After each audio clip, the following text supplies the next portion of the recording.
How to organize folders. So as you can see here, I have two folders, one called My Bookmarks and the other My Bookmarks 2. And I'll first of all show you how easy it is to move a bookmark into another folder. So to do this, you simply left click on a bookmark and then drag it over the other folder and then just release, and it places it there, as you can see. And alternatively, you can do it a different way by simply right clicking on the bookmark and then going to cut, which takes it from there. And then if we right click over the other folder and then go to paste, it puts it in the other folder there. You can make copies as well.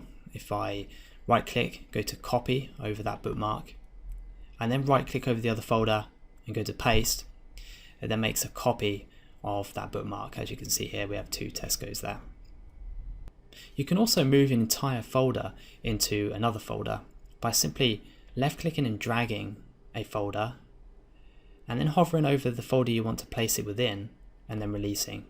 So as you can see here, we've now placed our My Bookmarks 2 within our other folder, and you can use the arrow to expand and hide like this.